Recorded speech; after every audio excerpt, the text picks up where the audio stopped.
Mga kapatid, magandang hapon po sa inyong lahat. Salamat po doon sa mga nanood po nung aking test drive nung Moretti Conserva na mula po sa bahay ko sa Cainta, dinala ko diyan sa Philippine Arena, almost 41 kilometers. Tapos pabalik po ulit ng Cainta pero dumaan muna ako diyan po sa Ayala Malls Feliz. Medyo tinreat ko lang yung aking asawa na siya po yung nag-camera woman sa akin. Tapos nakabalik ng Cainta. At ang kilometers na tatakbo ko po ay 91.3 kilometers kung hindi po ako nagkakamali. At umubos po ako doon ng halos 50% doon po sa charge po ng aking battery. Hindi po scripted yung aking pong vlog. Wala po tayong itinago doon.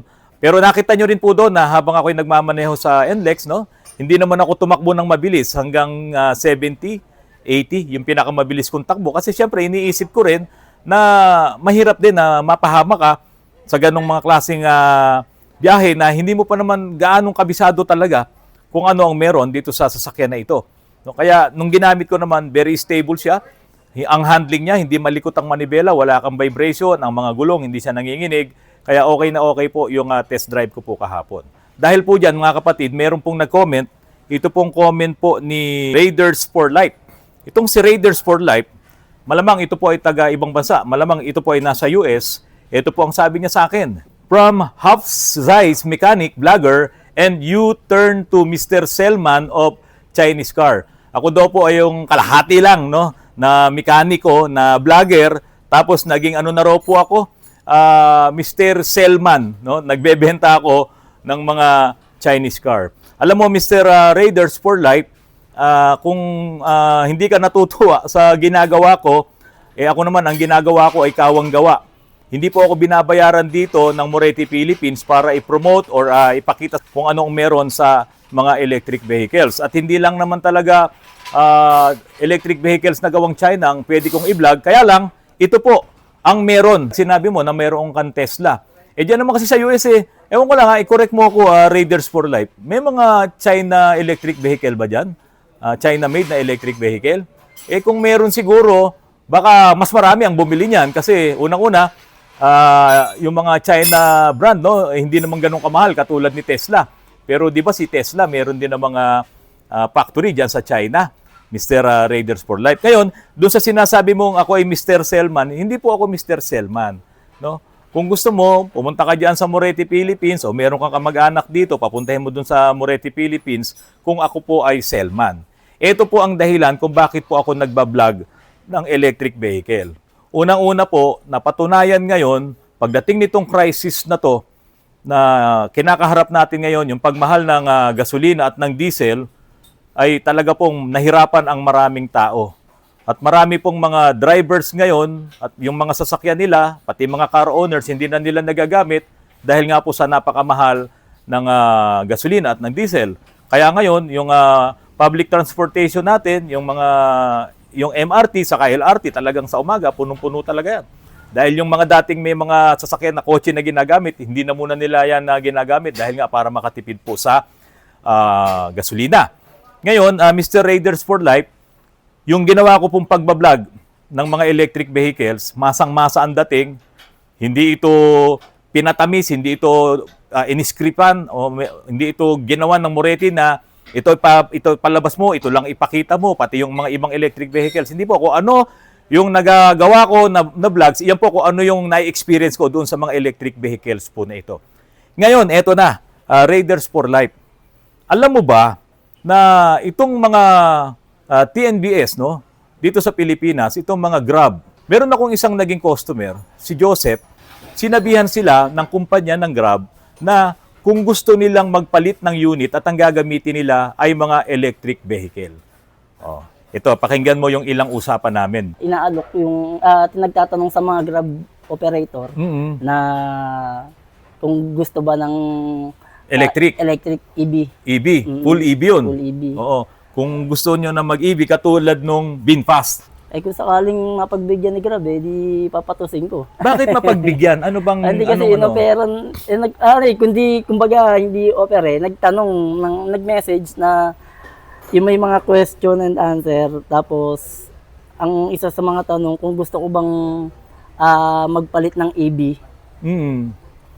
Doon sa unit oo, mo. hindi. O sa unit. Oo. Oo, hindi lang. Nung sinabi ko, oo, bilang okay na. So, ibig Complete sabihin, na. possible talaga na pumayag si Grab na EV yung Opo. unit mo. Kaya naman po ako, nung nakita po natin kung ano ang maganda sa mga electric vehicles na yan, nagpasimula na po tayong gumawa ng mga vlogs. Pero hindi may iwasan, maraming mga bashers na ayaw talaga sa China, no? Katulad po nitong isa na to na nag-comment. Ang sabi ni Rick Jones, kaya yumayaman ng China dahil sa mga Pinoy na sunod sa uso. Hindi po ito sunod sa uso. Ito talaga yung kailangan ngayon. Dahil nga po, napatunayan naman ng marami na kapag ka naka-electric vehicle ka, maliit lang ang binabayaran mo. Pero dahil nga po sa maraming katulad nyo na hindi ito naunawaan, hindi nila naiintindihan, kaya po si Autorans gumagawa po ng vlogs. Kung bakit ba nakakatipid, bakit ba maraming nagbablog din ng electric vehicles, ay dahil nga po doon sa maraming bagay na ini-explain po natin sa mga vlogs. Hindi po ito sunod sa uso. Ngayon, ito pa po yung tanong nung isa, si Joel Torda. Ang sabi ni Joel Torda, Sir, pwede po ba ipasok sa mga TNBS yan tulad sa GrabCar? O Joel, 18 minutes ago nung nag-message ka kanina, narinig mo ngayon si Joseph na sinabi niya na ito daw pong Grab ay sinabihan na sila yung mga operators kung gusto nilang gumamit ng mga electric vehicle na ipapasok nila sa Grab. Kaya lang, nung sinabi ni Joseph sa akin yan kanina, sinabi ko sa kanya, kung pipili ka ng electric vehicle, dapat ang gamitin mo sa Grab ay yung full electric vehicle. Katulad nung ginawa ngayon sa VinFast. Yung mga VinFast po na yan, full EV po yan, charge and go na lang po sila. At wala po silang mga maintenance na katulad ng change oil, palit ng spark plug, palit ng ignition coil, palit ng mga sensors kung may masisira, may mga tumatagas na langis, ATF. Kasi yung pong full EV ay wala na pong makina na combustion engine. Ngayon, halimbawa, bumili ka ng hybrid, pinasok mo sa TNVS, pinasok mo dyan sa Grab. Aba, para kang kumuha ng batong ipupukpok sa ulo mo.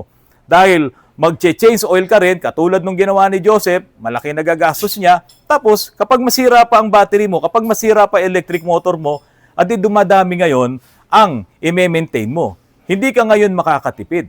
Sabi nga ni Joseph, magkano bang ikinakarga niya sa gasolina araw-araw? Joseph, ano ba yung sabi ko? Yung mga bibili ng electric vehicle, yung mga full battery electric vehicle, hindi yan pwede saan? Tamad. Sa tamad, sa kanya na nagaling. Hindi naman tamad ang sinabi ko eh.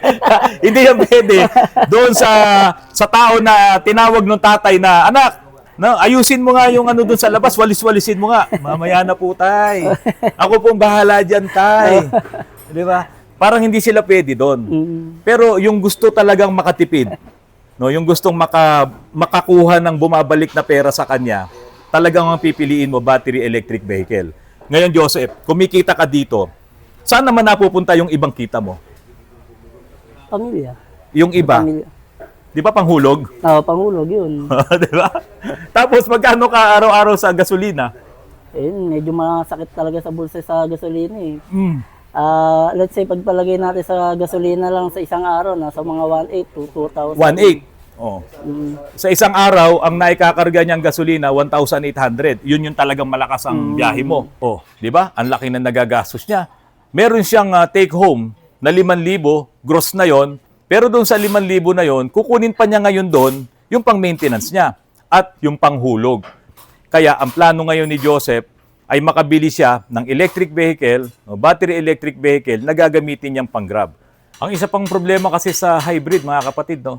Kung ito'y pang-grab mo, siguradong ilang taon lang yan, minsan nga, buwan lang, baka nanginginig na yung engine mo dahil may mga issues na yung kanyang combustion engine. Sigurado namang mangyayari yun. Ang dami nga nating yung mga na-experience na ganyan na problema nitong mga internal combustion engine na ginagawa natin. Tapos ito pa eh. Yun nga lang mga makina ngayon, no? Yung mga Euro 4, Euro 5 na yan, na mga makina, internal combustion engine, hindi pa nga magawa ng ibang mga mekaniko eh. Talagang medyo mababa ang learnings, mababa ang experience ng mga mekaniko natin. Lamang lang talaga yung talagang may experience na nakakagawa sa mga kasa, nakakagawa sa Saudi, no? Lamang yung mga yan at talagang nag-aaral, talagang matalino pagdating sa field na yan, sa pagmemekaniko, lamang yun. Pero hindi marami yun. Ngayon, Naglagay ka pa ngayon ng hybrid na internal combustion engine, nilagyan mo pa ng electric battery, electric motor, edi lalong nagka-problema na ngayon. Kaya kung dadami yung mga sasakyan na yan, kung dadami yung gagamit ng hybrid, dadami yung gagamit ng plug-in hybrid, sino magre-repair niyan? Kung hindi tayo gagawa ng mga ganitong klaseng vlogs. Kaya nga po sabi ko sa inyo itong EVIDA Law, Electric Vehicle Industry Development Act, ito po talaga ay napakalaking business din. Dadami yung gagamit ng mga electric vehicles, maraming magbi-business ngayon kung paano nila mapaparating dito, may import yung mga batteries, kung paano may import yung mga modules, no? Yung lahat ng mga pyesa diyan sa mga electric vehicles nyo. Marami pong magkakaroon ng pagkakataon na makapag-business dito. Kaya yung sinasabi nung isa na kaya daw yumayaman, balikan ko lang tong isang to na sinabi po niya to. Tingnan niyo po Kaya yumayaman ang China dahil sa mga Pinoy na sunod sa uso. Hindi po totoo yun. Ang China talagang yumaman na sila bago pa tayo bumili nitong mga electric vehicles na yan. At ako naniniwala ako, dyan sa bahay mo, kung wala kang kagamitan na galing sa China, mga kapatid, wala na. Close na yung usapan na to. Sigurado, meron kang China-made na gamit dyan sa bahay mo. Mayaman na talaga ang China. Pero, ang isang matindi dyan, napakataas ng technology ng China. At habang ngayon, ginagamit natin, binibili natin yung produkto nila, yung mga electric vehicles na yan, nakukuha din natin yung technology na yan. Kaya po, nasisiguro natin na itong industry po na ito ay lalawak at marami po ang makikinabang. Hindi katulad ng mga makasariling mga tao na ayaw nilang yung ibang tao ay matuto. Kapag po ako nagbablog ng electric vehicles, madami pong nagsasabi sa akin at nagpapasalamat na ang ganda daw po ng vlog, naintindihan nila yung tungkol doon sa range anxiety, naintindihan nila na bakit ako magdadala ng generator, bakit kailangan type 2 yung charger na gagamitin. So, naiintindihan nila kasi diyan naman tayo papunta. Ngayon, yung makasarili na ayaw nilang maintindihan ng ibang tao, yung mga vlogs na ginagawa ni Autorans, ikayo po yun. Mga kapatid, doon naman po sa mayat maya at walang sawa na nambabash po dito sa Moretti. Hindi na ako binabas nila yung Moretti na sinasabi nilang walang kwenta, no, mumurahin lang si Moretti mo, no, mahina yan, darating ang panahon, wala kang mabibiling pyesa niyan.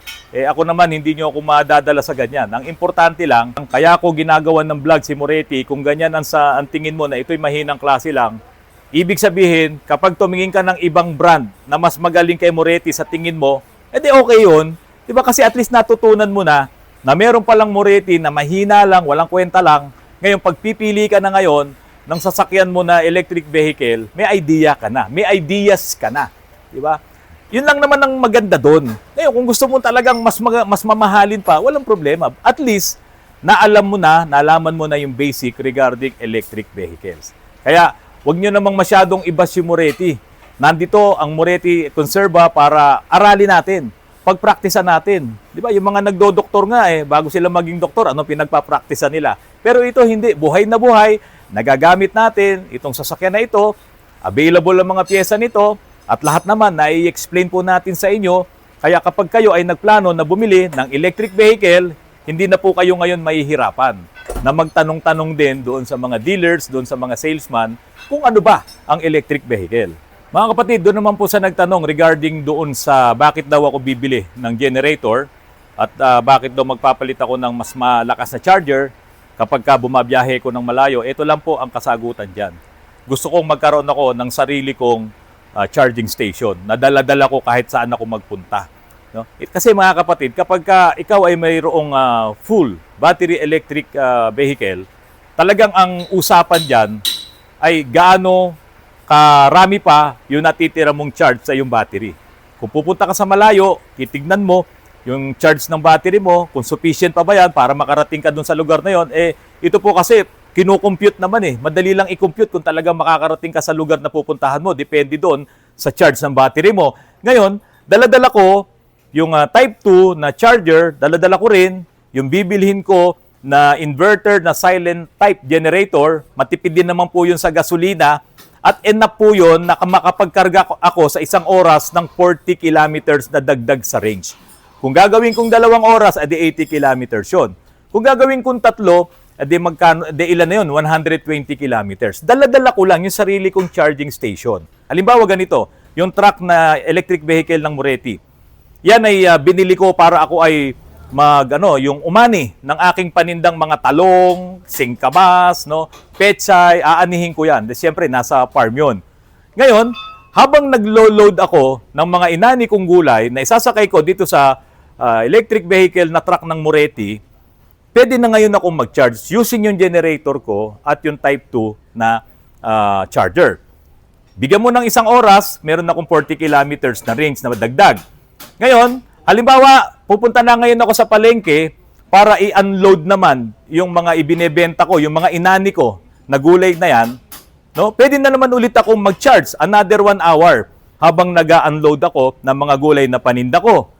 Walang hassle ngayon, walang hassle ngayon, parang yung nag-comment sa akin, walang hassle ngayon na kailangan ko pang pumunta doon sa charging station na napakahirap hanapin. Pero, ang ending talaga nito, malaki pa rin ang matitipid mo. Ito pong AC Mobility, ito po yung ilan sa mga charging station, sila yung nag-ooperate. Kapag nagpa-charge ka po dyan ng 1 kilowatt-hour, ang singil po nila ay 28.50. Pero, sa Meralco or sa mga provider ng electricity, ang singil lamang po per kilowatt hour ay 13.80, no? 13 pesos. Yun lamang po ang singil ng Meralco.